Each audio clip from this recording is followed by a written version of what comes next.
We welcome brother Logan Fitz. This is a driven young man who has his own venture called BodyOptic, where he and his business partner coach people how to evolve in all areas of life through physical transformation. As a former college football player and coach, he's worked with hundreds of clients, both in person and online. He's also developed an expertise in athletic performance, nutrition, rehab, strength and conditioning, and mobility. Welcome to the podcast, brother. Thanks for having me. Woo! So I like to get a little personal on our episodes with guests. And today I actually took a look at your Instagram and I noticed a pattern there. Every day is a different mode, but it's also coming from the same being. So what I mean by that is that, one day you're out having sunshine and happiness. The other day you're being brutal to these men that claim to be men.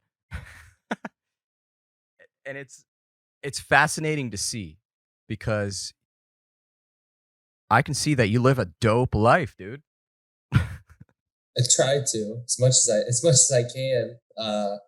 Just like I don't know, man. Just trying to get done the things that I feel like I need to, and also have fun doing it. And I think sometimes like the kind of like polarizing, sort of edgy, I guess you could say, takes or whatever. I don't know what you're referring to in terms of like, like you said, berating the guys. I think they're guys, I just found that kind of funny. But I think you have to really know like what you're for and what you're not for, and then when you know that, you can be very like I'm not for everybody. 100%. I don't want to be for everybody, because if you love everything, or if you hate nothing, that means you love everything, and if you love everything, that means you really don't love anything. Yeah. I don't know. That's just kind of That is like I know what I'm for and I know what I'm not for. I guess. And I know I say this like it's so cliche, and that is true. Mm-hmm. But what I mean by that is that is true. That is truly Logan. Like. It's true too. And that's what's down, is that I can see that it's not like a facade or a fake ass account. You know what I mean? There's a lot of people out there that are just like straight being brutally aggressive, and then they can't back it up themselves. We saw this with who was it recently? Andrew Tate. I mean, that's a whole debacle that we're not going to get into. But like, that's high up there. It's just more like, yeah, you're true, and I can see that through your posts, and I am here to get to know you as well. Yeah, I appreciate that. Yeah, I really appreciate that, because I definitely want to, it's like, I live in Miami, right? Mm-hmm. So I see cats rolling around all day, twice on Sunday, that like, if you go scroll through their IG, you would think this man is like a fucking prima donna, godfather, like mafia boss, like who knows what the fuck this guy does. That's true. And then you meet, and I've met a lot of people like that, and then I meet him in person. I'm like, damn, bro, like this is you, and you never want it to be like that. You never want it to be like that. You like, if you're cooler on the internet than you are in real life, then you need to fucking delete the internet and go like figure some shit out. Straight up. That. That's the first life you got to figure out. Straight up. Now, I mean, to tie into your whole Instagram bio, I know that you have two particular pieces of information, or at least you've said two things on your bio. The first one is you got to build something dope before you're gone. Now, many people, arguably the majority, don't have that fire within to build something of their own. So when did that start to bubble up for you in your life, and how has that process played out for you over the years? Well, so first off, I think everybody has the fire to build something. I think that most people have, and the way the world works at this present moment, it's like everybody has the fire. It just gets kicked out of them, Yeah. Between like, there's so many things that lead into that. School, you go and you're just like, sit down, be the same as everybody else. Then you get not only like that, like teacher, administrator, sort of like putting you in the box, but then you also get like kids around you putting you in the box of your peer, like the peer sort of pressure, I guess. Mhm. And then most people, they're adults that are in their life, like aren't really giving them they're imposing them their insecurities, problems, deficiencies on the kids that they're supposed to be raising. And so like most people fucking get to 18, they're already screwed. Not like permanently, but from where they're operating at that present moment, they're already fucked. And then you get all the other things that like everybody in sort of the Twitter sphere that we're in talk about, and just in terms of comfort and not wanting to take risks and all these little things. So I think I just wanted to address that because I think everybody does have the propensity to build. I think everybody wants to do something that they're passionate about and that they are adding value to the world. Like that's a biological function more than a personality function. Right. And then, so in terms of like me, I feel like I've always had that kind of, I've always, and it's shown itself in different things throughout my life. But like I've always liked building things and always been like pretty sharp and smart and all that kind of stuff. And then I think it kind of like just what I was talking about. Like when I was super young, like I loved to do everything. I would beat every video game. I taught myself guitar on YouTube when I was like 9.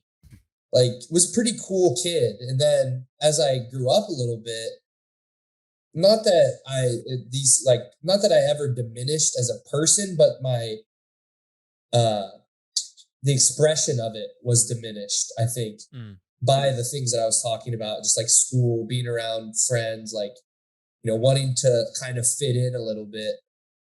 And I still like did the things that I loved, but I didn't do all the things that I wanted to, and so then I'm an athlete my whole life. That's kind of what I tied my identity around. And once I realized, I got to college and just kind of realized like, fuck, I have like an outside, maybe like a snowball shot at going to the league. Like I'm a good athlete. I'm not that good of an athlete, Maybe I work my ass off and I'm like a practice squad guy or third stringer or whatever in the NFL. Like, you get the point. Like I was a good athlete. I wasn't like LeBron James, right? And so because I had built so much of what I felt to be like my identity from that, and then I realized like, wow, like I'm probably wasting my time like pursuing this. And it just wasn't as enjoyable in that I was, it's a ton of work in college, had a bunch of bullshit schoolwork, like that kind of thing. And so like once I realized that that's when it really kicked in, like to build things again, like as an adult, like 20 at this point, and just like kind of woke me up a little bit. And that's kind of what started my path of building things now, I would say. And I'll tell you what, that's a dangerous combination, man. To be that young and have this kind of mentality, it's very fucking dangerous. So. Yeah, and I mean, some would say that's the normal way. We have just created new norms where it's just very lazy, efficient, whatever you want to call it. When in all reality, like Logan said, you do have to dabble into the childhood things, right? It's not the childish things. It's kind of like, how do we approach things as children? And that's kind of what adulting is, right? In order to take action, you're going to have to remember the ways of your ancestors or the ways of your own self. Yeah. Right? Before you were introduced to this high amount of information that is misguiding you in general. I think that's kind of what happens throughout your life, is that you rely on sources that aren't even sources to begin with. And it kind of just messes you up. And, we get into things like where we start to mess up and not have enough energy to execute the things and ideas that we have, or whatever it may be. It's much easier to say than to do. And we get stuck in that feeling pathetic and weak, when in all reality, all we have to do is retrace. Yeah. That's kind of like what I got from what Logan was saying. And speaking of energy, I mean, I know this is also a big part of your character as a human being. This whole concept of high energy. I personally love it because I resonate with it. But what does energy represent for you in a nutshell? Um, hmm, what does energy represent for me in a nutshell? Well, like when there's a certain kind of, like when I say that, I mean energy, like I could extrapolate that a few different ways, but like what you're referring to, um, like energy to me is like there's a certain kind of feeling that when you're doing the right things and you have something that you're pushing towards, and you, like, kind of like you're not indecisive, what the plan is, what needs to happen, you're in a flow of kind of doing the things that need to happen. And then a lot of it too, I think, has a health input as well. Mhm. Like when you're not like tired, when you get quality rest, and when you're consistently doing the things, because energy is a really funny thing, man. Like people that don't have energy actually need to spend more, Yeah. which is a crazy thing to think about. Like it's so unintuitive. But if you don't have energy, that means you're not using enough energy. Because when you use it, you get more, right? And so, like for me, it's like a combination between like kind of a meta flow state, and being on the, like having a path and having a plan and having an objective, and then not having all of the detractors that most people have with health, and like the combination. So that's like poor sleep, not getting sun, not like eating shit that's inflammatory. um I could go on and on and on with that kind of stuff. But like when you have those two in like concierto, you get fucking, like, you have swagger. You know what I'm saying? Plenty of And swagger, man. and that's like kind of what I mean by that, by having energy. It's like, but you don't overthink shit when you feel like you're a fucking wild predator. You just go out and you do it. And it's like, it's a great feeling. And it's crazy too, because it's almost been partially a crutch for me, like a negative in some ways too, because there have been times when I know for myself the level I can hit when I have that. And so it's like when I'm not there, it's like almost, damn, like I need to get there before I can do anything. So it's like almost been a deterrent at times to kind of chase that, because there's nothing better than really being like leveled in, focused, present, and just swag the fuck up. Yeah. It's the best feeling ever. It's his nicotine. It's his natural nicotine. Yeah, it's his natural nicotine. You got to use it sometimes to be at your optimal best for whatever it is you're doing. That's crazy. Yeah. And honestly, I think the best place you can see that, I mean, on the last part that you spoke about, Logan, it's the whole idea of athletic performance. This is obviously an area where you have expertise. Mhm.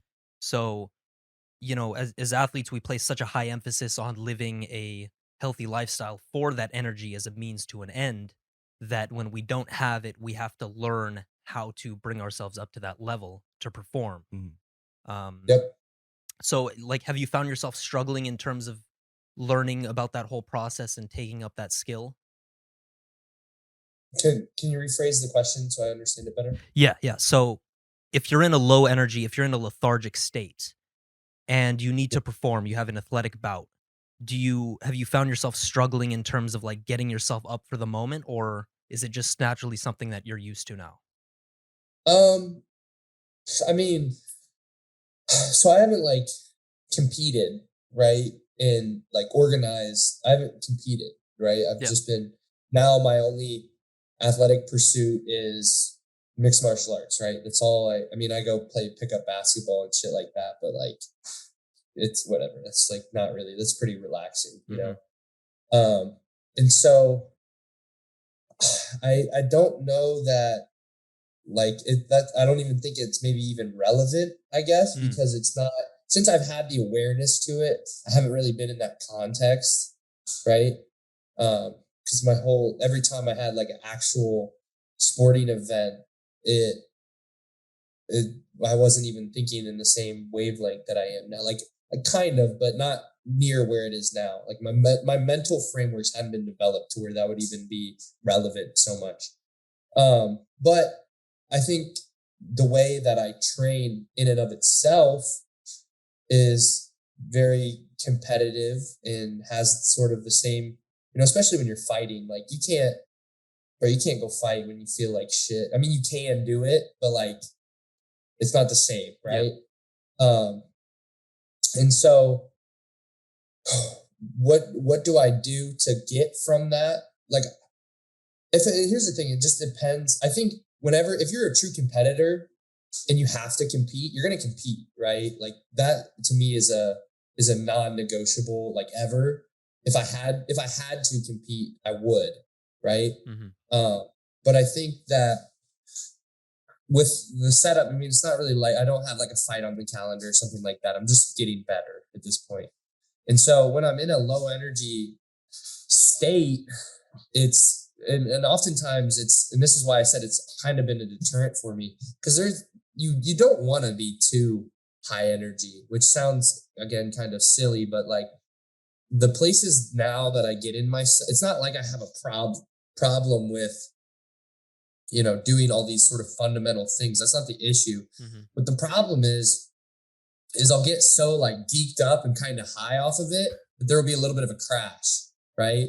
And so that's sort of the next problem to tackle. And so when I'm in that state, there's just like, it's just getting back to the basics and doing the fundamentals that, like everything I just said, defining what my constraints are, defining what my objective is, and finding some path from point A to point B and how I'm going to get there.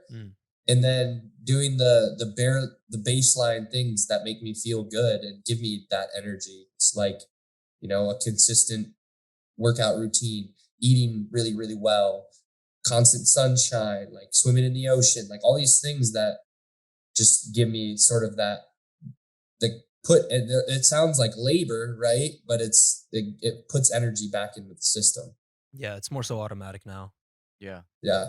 It kind of reminds me of kind of like the gym goers, the ones that truly take it serious, but only with one other person. And as soon as that person's gone, they quit everything and they find it to be the most miserable process for them to join back again. So I guess that would play out in energy. Was that other person like a motivation for you? Yeah, it all ties into each other. It all ties into each other. So like I hear a lot, the main excuse is I can't get myself to go, for example, right? So it leads to all these people complaining about what we claim to be a simple thing, right? Now, sometimes I like to take a step back further and just be like, wait, hold on. Maybe we aren't all built the same, right? Maybe we need, there has to be an answer to that, to like, how do I find my purpose? Or how do I find, like, I know point A and point B and C and D, but like, how do I get there? How do I even start? Right. And in most cases, I'd like to believe that it's just overthought. You overthought so much that you wasted pretty much 80% of your energy just thinking about it rather than doing it. But how do you just do it? Well, obviously, you just fucking do it. I mean, you take the Nike slogan to heart and you just do it. Yeah. And I get that question a lot. And it's kind of like, honestly, man, you gotta realize you're an animal. You're an animal that is not supposed to be thinking. And you need to just do it. Like literally do it. Yeah. But yeah, do you have any advice for the people that are asking on the 2 a.m. podcast about how to just start, how to just do it, how to find a motivational tool that is not another person? Because people leave. Or better yet, not to use a crutch. Yeah. Yeah, not to use a crutch as much as possible, of course. So I would say that first off, you should be 100%. You don't have to do it. Like I go to the gym with other people a lot of the time. I have a lot of really like good friends in Miami. And a lot of them, like, I don't know, like today I went with two guys to the gym. Like we were just, hey, you want to go to the gym? You want to come to the gym with me today? Cool. Let's go. But you should build the capacity especially I think if you're no, probably even I was going to say especially if you're a man, but probably not. Like probably both. It's probably for both genders or sexes or whatever the fuck people call it nowadays. I don't know. Yeah, I don't know either. And so I would say you should always have the capacity to do everything and anything alone. First off, like, but that's kind of a niche example that you just kind of found for this topic. But then if you're lacking the ability to start something, that's normal, right? It shouldn't be. It's not. That's law number, what is it, 2 of physics? Mm-hmm.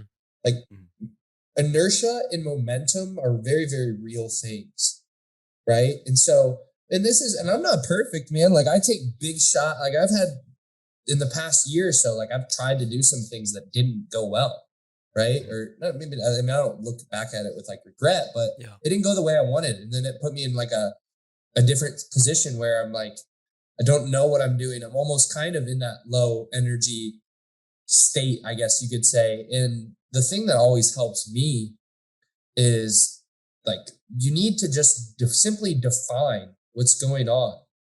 Like just define what your problem is, right? Most people don't take the time to do that. Like and you said overthinking, right? Why are they overthinking? It's because they're keeping all of this in their head. And if you have all this shit jumbling around in your head and you're in like a bad spot and you feel shitty, all those thoughts are going to suck anyway. That's a great point. Right? And so what I always try to do is literally just boom, like what's the most basic, easy, fundamental that I can go do? And to me, that's like opening up a notebook, pen and paper. Okay, what am I trying to actually do right now? What am I doing? You write it down, figure it out. Like, and a lot of people are like, oh, well, I don't know what I want to do. You mentioned purpose. Like, so literally just fucking write all the things you don't want to do. Yeah. Boom. Yep. It's pretty easy to say, I don't like something. Maybe it's harder to say, oh, this is, and also like, this is kind of a rabbit hole, but like, I think that the same thing about finding your purpose. I don't think like you don't have a purpose. You fucking make your purpose. There's not like some golden vanilla Candyland path that lays out, this is what you're supposed to do. No, you have to try shit. And then eventually you'll figure out, because also too, this is another, and I'm keep making these tangents, but I think it's important. Like people think that like I said, there has to be this, golden pot at the end of the rainbow, or this like fairy tale story of how their life's supposed to go. And that doesn't even make you happy, bro. Like at all. That's not fulfilling at all. What happens is you start doing something, and then what actually makes people happy, like people think, like I see it all the time, especially on Twitter, right? Everybody's like, oh, I want to make fucking 20 grand, like this, that, the other. I want to do this. And they wouldn't even like that if they had it. And what they really want, they could do something like, think about the people that own a business that it's like the most dry, boring, vanilla shit ever, but they make 8 figures a year and they have the time freedom and everyone respects them, right? Even if it's not flashy. Let's say you sell fucking plumbing PVC pipes, like a corner PVC pipe, and you make 8 figures a year, you have freedom, everybody respects you. Like, you think those people are happy? Yeah. Because what happens is you start doing these things and you realize that the pursuit of these things and to be of service to other people is what's actually going to be beneficial to you in finding your purpose, right? So you don't actually have like a purpose. You kind of make it. You figure out where you can provide value to the world and accomplish the individualistic goals that you want simultaneously, right? So back to close the loop here, kind of, because I went on a tangent there. If you're overthinking, or you don't know what to do, or you can't get going, like literally just write it all out. And then from there, write it all out, write down all the problems that are preventing you from taking the forward action that you need to. And then start with the easiest fucking one, the easiest one. and even for me, like this is because I feel like I get a lot done when I'm in my zone, like a lot done. And I notice the simplest, like the number one thing that gets me off my pivot is these little ass things, like if I let my facial hair grow out, that's like sign number one that something is unkept and I need to like get back to this order. Right. Yeah. And it like, that's like number one. It's like, if I don't do my dishes right away, that's like number two, like these little things where you let problems stew in the background. Those are the things that kind of cut you down. Right. And so you just need to literally make a list and then pick the easiest fucking one you possibly can and get it done. Boom. Now you have momentum. Now you go to the second easiest one. You knock it out. And all of a sudden, you knocked out all these fucking easy things. And you're like, sweet, I feel good. Like this feels good. I'm going to keep doing this. And then you start tackling a little bit harder things. And it's all about momentum. You need to get positive momentum. Yeah, that's right, folks. And to that, I say, bingo, he solved it for you. I mean, anybody who can't follow through with that method that he just laid out is like, I mean, he's right. I said it over and over again, but my favorite thing to do is to eventually get to big ideas and make them pocket sized. And how do you do that? It's literally by feeding your plant, by making your bed in the morning, by taking an extra look at your mail. But like, it's little mundane tasks that gather up, and all of a sudden you've had a cycle of 5 tasks without you realizing it, but you just fed yourself. Yeah.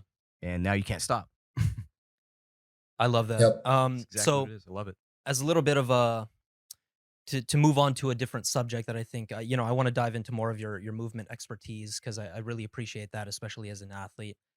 What is, now I've seen this topic floating around. It's GOATA. I think it's the greatest of all time athletes. What is that, and what is the value behind that? Can you explain a little bit about that? Yeah. So, and firstly, I would like to say that it's not like it's not like my thing, right? Yeah. And you mentioned, it's not my thing. It's just something that I found to be beneficial for me. And that's kind of how I operate with my clients. Like, did it work for me? Because I've gone through all the problems that they have, right? So did it work for me? Yes, sweet. Okay. Will it work for other people? Yes. Okay, great. Now it's like something I believe in, right? And so GOATA is, again, just wanted to say that, not mine, right? I don't take credit. All the credit goes to their team, Gary, Rick, whatever. GOATA is in its greatest of all time athletes or its greatest of all time actions. Okay. Right? As kind of a dual acronym or whatever there. And so it's mainly if I were to sum it up concisely, it's a school of thought of how people should move through space, right? There you have GOATA and you have WOTA, worst of all time actions or athletes. And so basically what they did is, and their team's really good. Like Rick played a few years in the NFL, was a quarterback at Iowa. I'm not sure what Gary or Gil did, but they're good, but a bunch of smart guys, right? And they basically broke down a fuck ton of tape, like a crazy amount of slow motion tape. And they looked at how they watched a ton of tape, and they started creating these similarities between how animals in nature locomote or move, babies, toddlers, how babies and toddlers move, how indigenous people move when they don't have, the chairs and the shitty shoes and all that kind of stuff.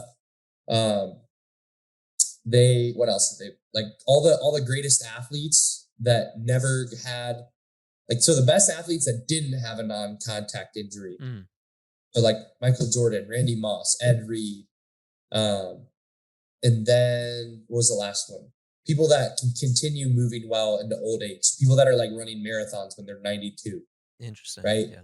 They looked at all these different, they looked at all this tape of primarily athletes, like NFL, NBA, baseball. And then they started finding all these correlations between, those different people or different demographics that I just talked about. And they found like these key characteristics of how the ones that were healthy moved.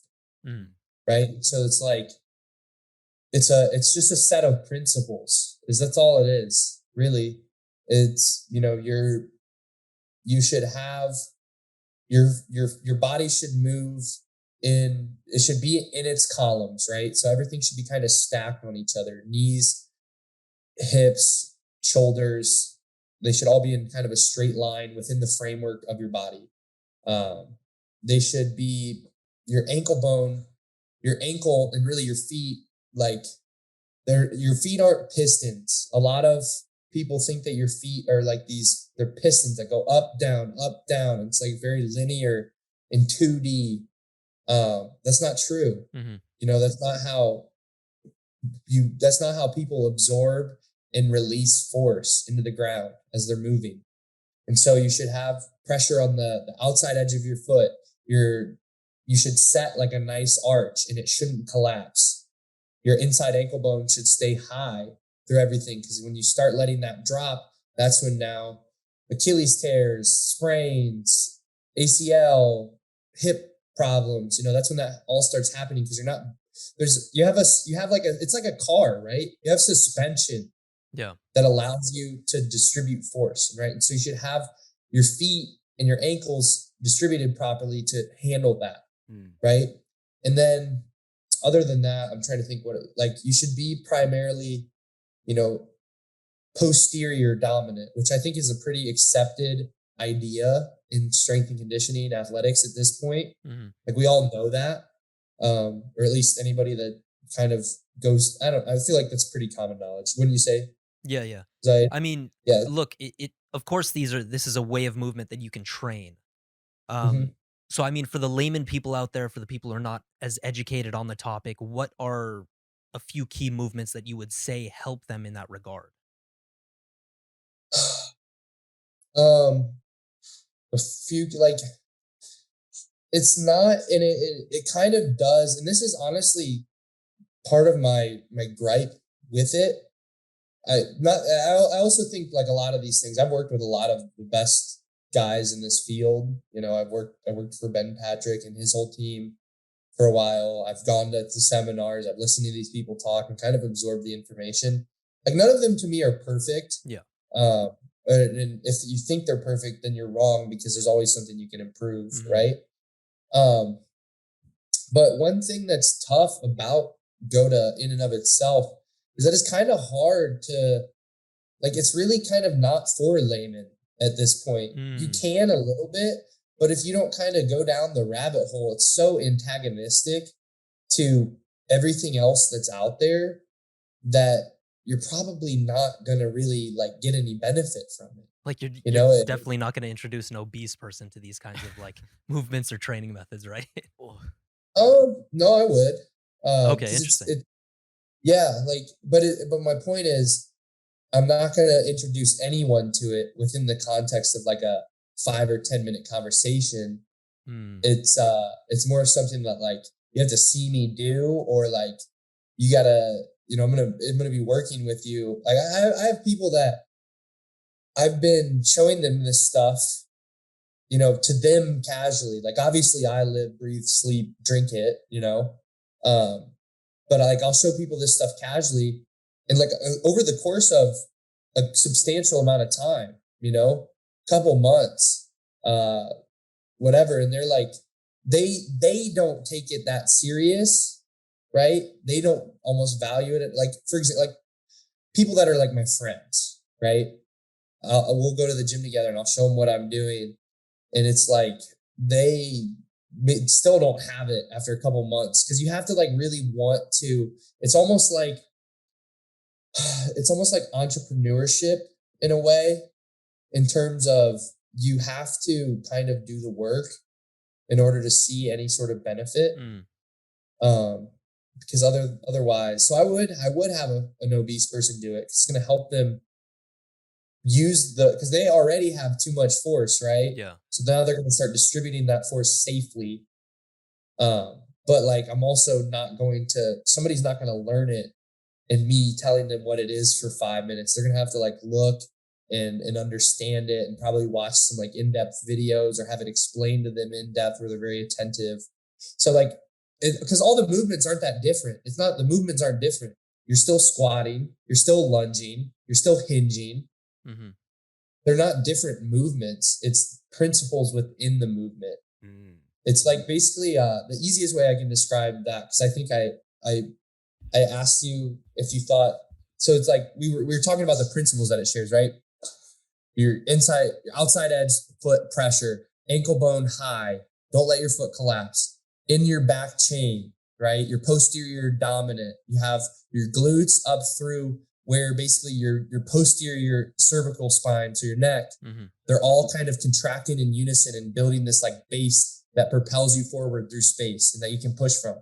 And so to keep those principles, then to actually utilize that when you're moving, you start to get spirals. Yeah. And everything in nature spirals. Have you ever seen like the Fibonacci, the golden ratio? Yeah, the golden, like that. Yeah. That's how everything works. That's how your cells work. That's how nature works. That's how everything in this world runs on that math, right? And you see it in people that move well, because then to keep those characteristics, everything becomes rotational, right? Like a squat should not be a linear up and down movement, because it's not, no matter what. You know, you see people that like give the horrendous, there's some of these horrible squat cues of like push your knees way out, or like doing all these weird things to fix their squat, and it's like they're fucking up hip function, because everything, here's what I'll say. Every movement is either compression or expansion at whatever joint you're working, or multi-joint sort of movement.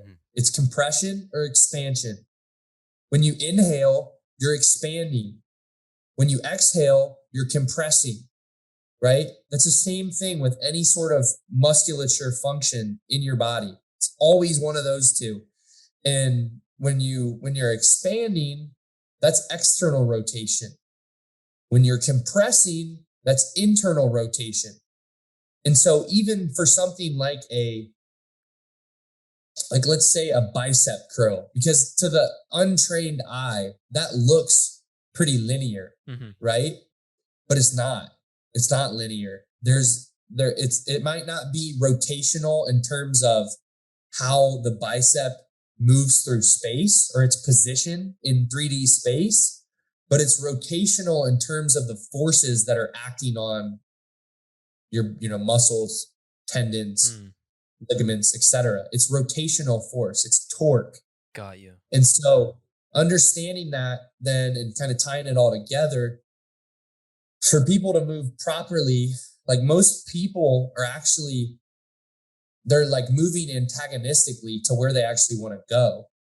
Like when you want to sprint, you want everything to be moving in sync through those spirals. And you want to almost, that's why like you see these like super skinny guys that can fly, is because they rotate and they sort of like rebound mechanical energy, whereas everybody else is forcing on or working on producing more.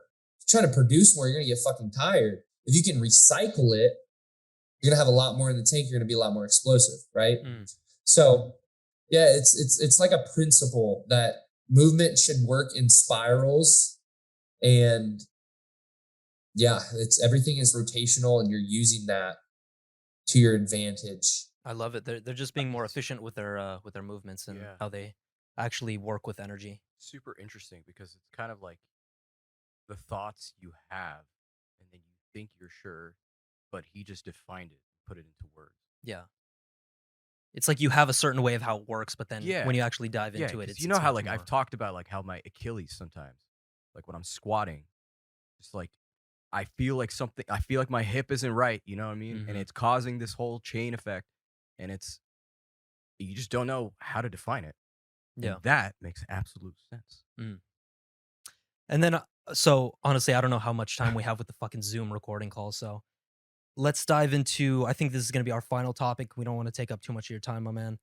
But supplements. Now, of course, we talk about how important a healthy diet is, but you have to take into account that the soils are not as healthy as they used to be, mineral depletion, all that stuff. Do you have a current supplement stack as of now that you really hold on to for most of your time? Uh, yeah, it's really interesting because I just like I kind of experiment with myself at this point. It's just one big science experiment Mm, for me. Um, I've had things that taking consistently have been more helpful than not. I think the more that I learn about biochemistry and get deeper into that sort of the world and the pharmacology of it all and how these systems actually work internally, I'm trying to get away from it yeah. because when you really like if you dive really deep into neuroscience, right? And you look at like something like you could do the GABA cycle, how we produce GABA, Mhm. which is a neurotransmitter that you need to feel like happy and content and to sleep and all these different things. When you actually look at that pathway, like people can try to make supplementary, and it absolutely can help, especially if you're having some really acute problem. But a lot of times for these metabolic functions to happen properly, you need things that you can't get except for from food. It's pretty fucking crazy. It's almost like there was someone that intelligently designed all of our bodies and all of the resources that we have at our disposal to work a certain perfect way. It's crazy, right? Yeah. Um, and so the more I learn, the more I want to try to find sort of that picture of optimal, complete, and then pushing the boundaries beyond of health without taking anything. With that being said, I do think that like obviously magnesium is huge. It's really hard to get Mhm. from diet, at least in enough. And that's another thing that's really pertinent, I think, with supplements is that people don't understand you can take something and it be absolutely fuck all useless to you because it's not you can't use it. Like it needs to be in a biologically usable form Mm. for you to get any sort of benefit, Mhm. right? And so there's a lot of things that I see people take that it's like, man, is that really even helping you? Probably not. But so I would say the things that I always kind of come back to in terms of supplementation, like what are my basics? I would take like magnesium, zinc, which I probably get enough of that, but it just taking more helps me feel better. Yeah. Um, iodine is probably my favorite thing that I've ever found. Is really pertinent for my own health. Mm.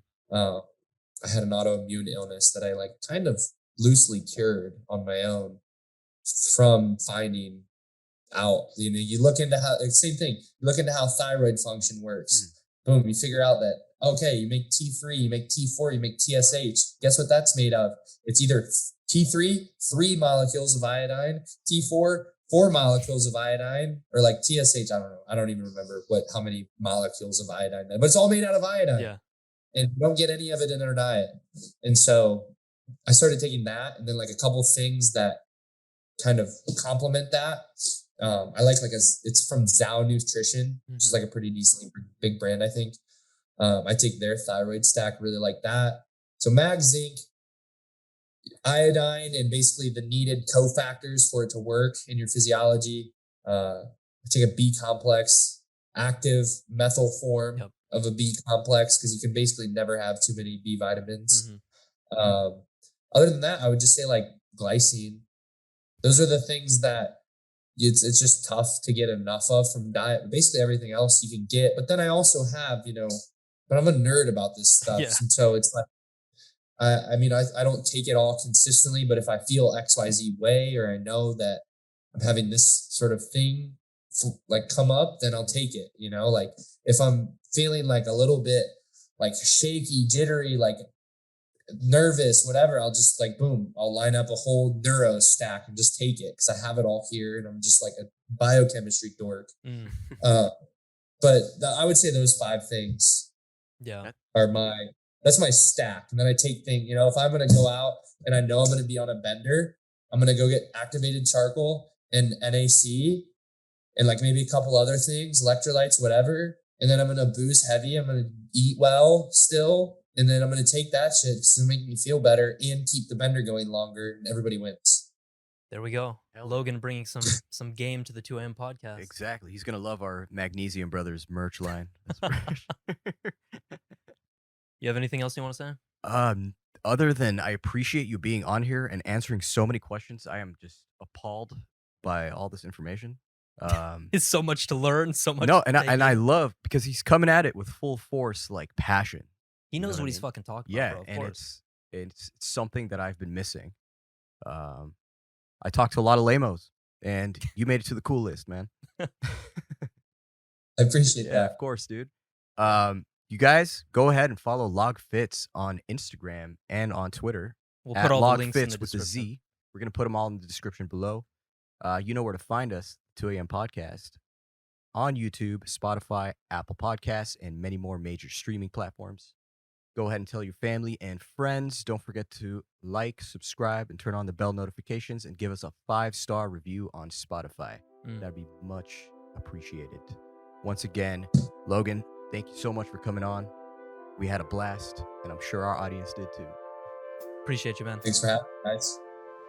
Great time.